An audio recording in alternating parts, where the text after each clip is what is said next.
бүх нийгмийн ухааны өгшин их мэнд байна. За өнөөдөр та бүхэндээ хөдөлмөрийн эрх зүй харилцаа гэдэг сэдвээр хичээл авах бэлдсэн байна. Ингээд та бүхэн анхаарлаа хандуулно. За Монгол улсын хөдөлмөрийн тухай хуулийн 21-ийн 1-д цааснаар хөдөлмөрийн гэрээнд одоо дараах гол нөхцөлийг бол заавал тусгасан байх ёстой гэдэг ийм дөрвөн үндсэн нөхцөл байна. За ажлын байрны буюу албан тушаалын нэр байх ёстой. Ямар албан тушаал дээр ажиллах юм бэ гэдэг. За хоёрдугаарт ажлын байрны тодорхойлолтод заасан ажил үүрэг. За яг ямар ажил хийх юм бэ, тийм ээ? Багш хийх юм уу? Одоо юу хийх юм? Менежер хийх юм уу? Одоо нийгмийн ажилтан хийх юм уу ч гэдэг юм, тийм ээ? За гуравдугаарт үндсэн цалин буюу албан тушаалын цалингийн хэмжээ. Яг хэдэн төгрөгийн цалин авах вэ гэдэг тэр хэмжээ бол гэрээнд заасан байх ёстой. За сүүлд дөрөвдүгээрт бол хөдөлмөрийн нөхцөлийг бол тусгасан байх ёстой гэсэн юм үндсэн дөрвөн нөхцөлийг бол заавал хөдөлмөрийн гэрээнд тусгасан байна. За нөгөө талаас энэ хөдөлмөрийн гэрээ гэж юу юм бэ гэдэг талаар энэ бяцхан тодорхойлолт байна. За нэг талаас нь ажилтан ажил олгогчоос хуульд нийцүүлэн тогтоосон хөдөлмөрийн дотоод журмын дагуу тодорхой ажил гүйцэтгэх, нөгөө талаас ажил олгогч ажилтанд хөдөлмөрийн үр дүн тохирсон залин хөлс олгох, хууль тогтоомж болон хамтын гэрээ хэлцээрт заасан хөдөлмөрийн нөхцлөөр хангах үүрэг хүлээсэн тохиролцоог одоо хөдөлмөрийн гэрээ гэж хэлнэ гэж тодорхойлсон байна. За мөн дээр нь хөдөлмөрийн гэрээ байгуулах үед талууд гэрээний гол нөхцлүүдийн аль нэгийг нь тохироог бол гэрээ байгуулсан тооцохгүй. Гэрээ тохиролцоонд хүрч чадаагүй бол гэрээ байгуулсан тооцохгүй гэсэн.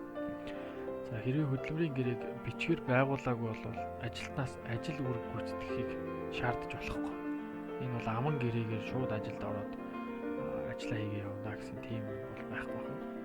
Бичгээр заавал байгуулж иж одоо ажил гүйцэтгэх шаардлага болох нэ. За хөдөлмөрийн гэрээнд талууд гарын үсэг зурсан өдрөөс хүчин төгөлдөр болох үед ажил олгогч хөдөлмөрийн гэрээг бичгээр байгуулад за гэрээнийхээ 1%-ийг ажилтанд өгөх үүрэг тавьдаг. За тэр одоо 1%-ийг бол ажилтан өөрөө судлаад одоо гэрээнийхээ талаар мэдлэгтэй болж гэж ажил үүрэг цаашаа явна. За дараа нь бол байнгын ажлын байранд хөдөлмөрийн гэрээнээс бусад төрлийн одоо гэрээ байгууллагыг хориглодог. Зөвхөн хөдөлмөрийн гэрээ гэдэг хамгийн том хүчин зүйл одоо гэрээл одоо хүчтэй нөлөөлнө гэсэн үг. За хөдөлмөрийн гэрээний хувьд бол хугацаатай гэрээ болон хугацаагүй байгуулагдсан гэрээ гэж хоёр ангилж байна. За хугацаатай гэрээ бол хөдөлмөрийн тухай хуулийн 23-ийн дугаар зүйлийн 23-3-т хугацаатай гэрээний хугацаа дуусмагц талууд түүнийг цуцлах санал тавиагүй бөгөөд ажилтан ажлаа гүйцэтгсээр байгаа бол уг гэрээг анх заасан хугацаагаар сунгагдсанд шууд тооцож болдог. Тэгэхээр одоо цуцлах санал хийн тайлбарлаас нь тавиагүй бол шууд тэр гэрээ цаашаа нэг жилээр үүдээ хэдэн жилээр үүдээ анх байгуулсан гэрээ заасан хугацаагаар шууд сунгад тавьдаг үйлдэл авах нэ. За хөдөлмөрийн гэрээ нь бол ер нь ямар талууд хэд хүртэл насны иргэд оролцох эрхтэй байдаг юм бэ гэдэг тал дээр одоо жоо ярилцъя. Ажил олгогч болон одоо ажилтан гэж хоёр тал хөдөлмөрийн гэрээ байгуулах оролцох ёстой. За иргэд 16 наснаас хөдөлмөрийн гэрээний нэг талаар оролцох ийм бүрэн эрх нэгдэж байдаг гэсэн үг. Харин 15 настай иргэдтэй эцэг эхийн зөвшөөрлөөр хөдөлмөрийн гэрээ байгуулах зөвшөөрдөг. Эцэг эхийн ирээд одоо зөвшөөрч байна хүү одоо хүмүүс ингэж ажиллах болно гэж гэрээ байгуулахад нь бол бас зөвшөөрөл өгөх ёстой байт юм байна.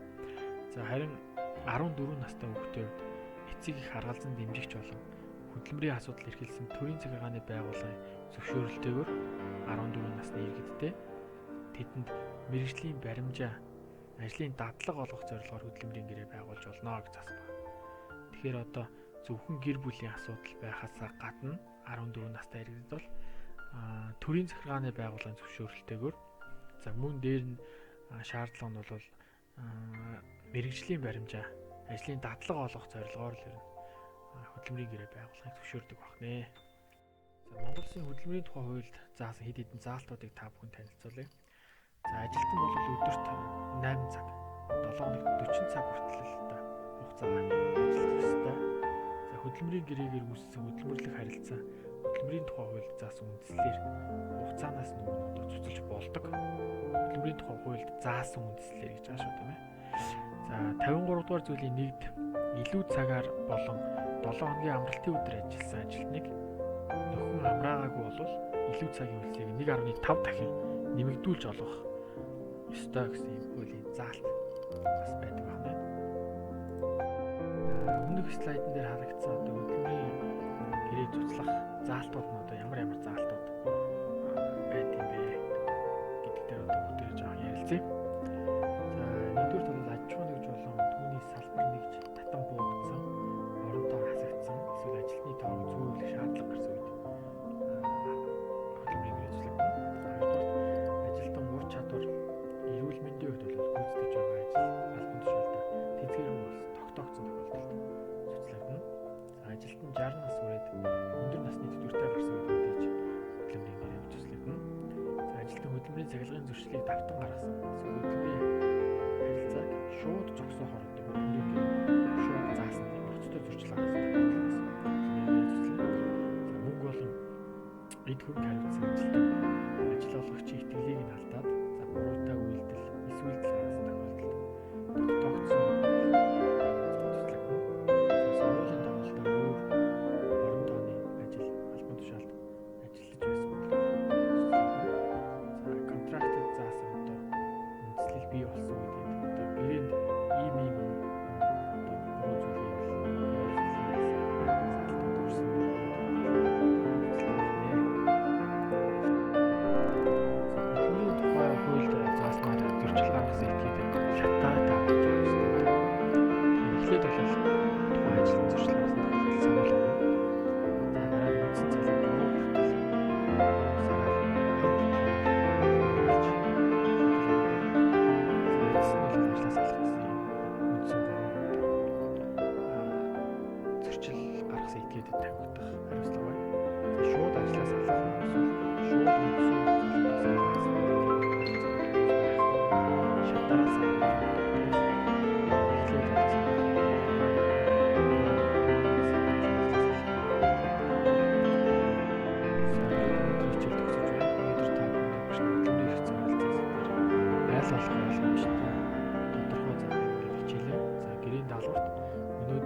Boys гэж байна.